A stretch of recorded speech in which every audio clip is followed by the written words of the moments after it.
We last talked about Final Fantasy X on the channel 6 years ago, and we're back to do it for the Switch 2 version of the game. With no upgrade path or save transfer like from the PS3 to Vita and PS4, the appeal of the Switch 2 version is for sure for those who didn't already own the game on the Switch platform, or maybe even on console, but we'll see how it holds up to the other versions in terms of features and visuals. I'd also like to get a little more of a look on the remaster's faces while we're at it, and bring up where features of the remaster are divided up among the platforms, so let's get to it. Much of the info here springboards off of Mikhail's work over on RPG site, so I'm once again singing the praises of the site and referring you there if you want to read up on anything we mentioned in the video. Now visually, the Switch 1 version and all prior console versions were 1080 besides the 1X and Series X versions, which are 4K, and on dock the Switch 1 version was 720. Textures were notably compressed on Switch 1, though yeah, its resolution was always comparable to the PS4 version. Switch 2 offers the game at a higher 1440 with textures closer to that of the other platforms.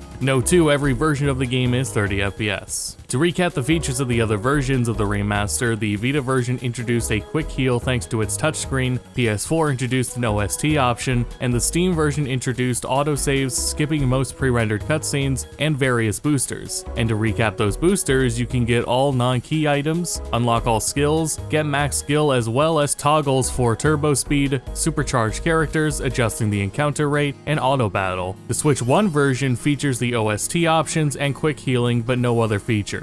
And while the game benefits from boost mode on Switch 2, you can't use quick healing during it because boost mode disables touchscreen features. The Switch 2 version features both the OST option and quick healing, as well as introduces for the first time on consoles those PC boosters. However, note that the PC version's autosaves and option to skip pre-rendered cutscenes are not present in the Switch 2 version, so it's not exactly a port of the PC version. Like, it's also missing the hotkey to hide the UI like you can on PC as well. And fun fact to note, the Windows Store version of the game, while it lacks boosters and cutscene skipping, does feature autosaves. And again, like I said, no cross saves with the Switch 1 version. Now, one of the biggest points of contention in the remaster we talked about before was the redone models for the main party of the game. Now that I have a RetroTink 4K, I wanted to revisit an extra caveat of these models too. The thing about Final Fantasy X on PS2 is that it had two really different models for everyone. Higher poly models for important scenes, which also end up being in most comparison shots, and the lower poly models used for battle, exploration, and most cutscenes. Really, it's just another little nuance to the conversation that isn't just these same screenshots. I guess either way though, there are mods now for everyone in the main party that I think look pretty great and are worth checking out. Now, if I hadn't invested in other versions of Final Fantasy X by now, the Switch 2 version is one of the most appealing versions of the remaster on console. I'm still a huge fan of how the game looks on PS2 though. I'm always thinking if Final Fantasy X was remastered more recently, the reverse engineering efforts may have gone further than they did back then, and it'd have been cool to see. Every version of the game is still 30 FPS, but if it was decompiled and reverse engineered officially again, would they have been able to change that? I'm going in circles writing this part of the script, so I'm just gonna stop myself here and ask what you think. Final Fantasy X is pretty great, and whether it is the remaster or the PS2 version, I would just encourage you to play it however you want.